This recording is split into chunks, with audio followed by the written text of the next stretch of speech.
Thanks for joining us here on the Bearcat Sports Network. It's time to talk 2016 McKendree football with the head coach of the Bearcats, Mike Babcock. And Coach, the first of our three segments focuses on the offense. It was a record-breaking unit last year, total yards, passing yards, touchdowns scored, points per game. It was a squad that produced a lot of numbers, high-powered offense. You do lose one key element in the fact that Isaac Fisher has graduated, but 7 returning starters on that unit. And overall, it should be another solid year for the Bearcats. I think we've got a great supporting cast coming back. Obviously last year, Isaac Fisher having record-breaking season, becoming the GLBC Player of the Year on offense. It's hard to lose a guy like that, and plus the fact he was a 4-year starting quarterback. So anytime you have to replace a quarterback is always going to be tough. But I think that the guys that are coming back are solid. The wide receivers are playing well. They're the leaders, I think, of this group. I think the quarterbacks that are stepping up into the game are playing very well and hopefully be able to take over that spot and not lose, as much as what we lost with Isaac. So overall, I've been pleased with where we're at offensively. We'll touch on each unit, but let's go ahead and talk about that quarterback situation. A healthy preseason competition. You've had some depth there, some guys that have stepped up. A couple of freshmen have even been in the mix. Looks like Brendan Fred and Elsie Burke have elevated themselves kind of into that 1 and 2 position, maybe co-number ones in your eyes. But go ahead and talk about the quarterback position this year and what you see. Sure. I think it starts with the guys that have been here the longest. Why? Because they're the ones that have ran it the most, and have done, more of the passing and the progression and everything that it takes to be a great quarterback. And so, starting with a guy like Brendan Fred, again, very solid player. He's not going to make mistakes. He knows what he's doing. He can find a way to get the ball there, and so very pleased with what I've seen in camp. Of Brendan. Elsie is a hell of an athlete. He's kind of our big play kind of guy. Not just with his feet, he's got a great arm too.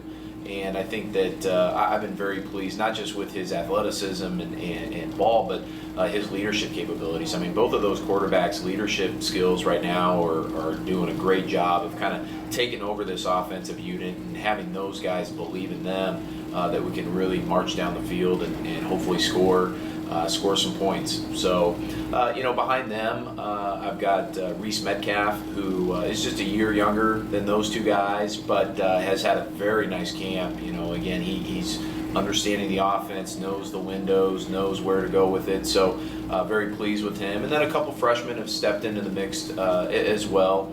But again, they're freshmen, so in fall camp they make freshman mistakes and push forward. But overall, I like where we're at the quarterback position. And the guys that they'll be throwing the passes to, another veteran core coming back. You do lose the services of Cameron James, a 4-year starter for the Bearcats, his last 2 as a wide receiver. A key injury in the preseason has maybe thinned out the core, but still a veteran squad coming back with Sean Dowling, Dustin Walls, Darius Crockwell, Tyler Brewer.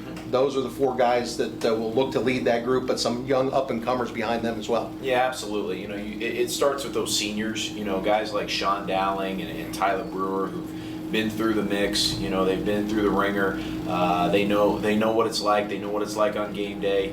Very solid, capable wide receivers. So again, I'm glad that they're the ones that can lead this group.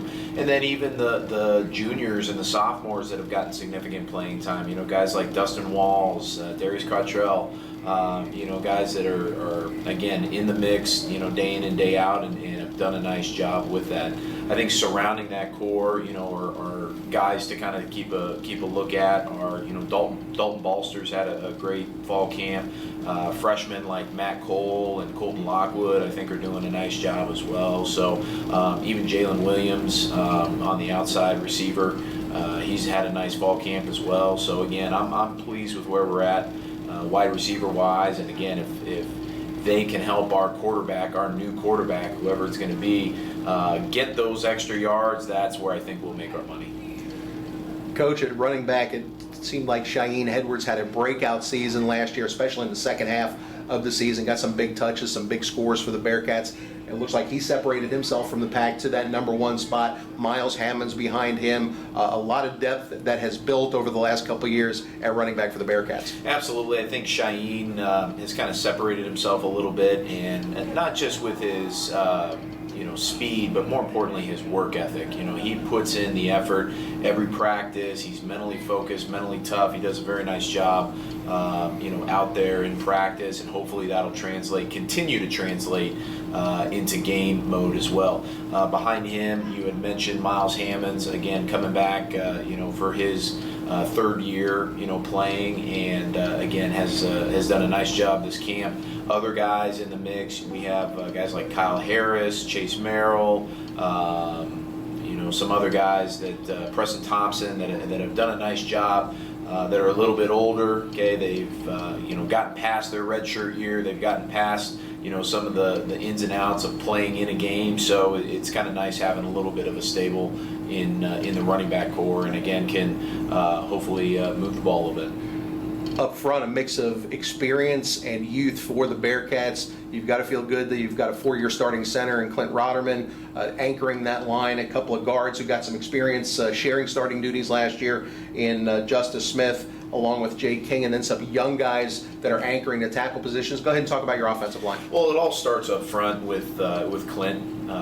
When you're a 4-year starting center, he's smart, he knows where to go.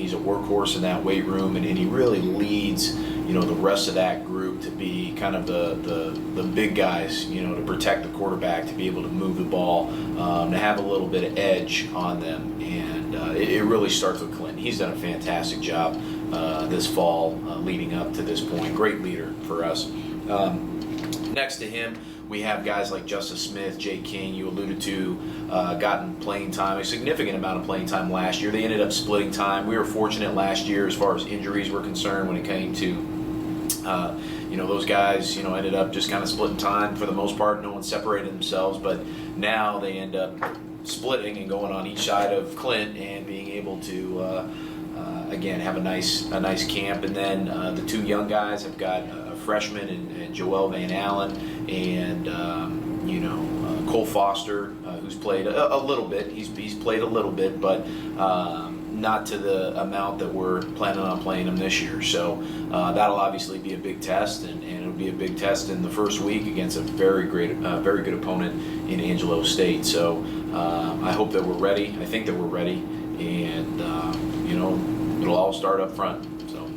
Well, Coach, that takes a look at the offense. Our next segment, we're going to focus on the Bearcats defense, and then our third and final segment, we'll take a look at the special teams unit, and then get your overall outlook as we head into 2016.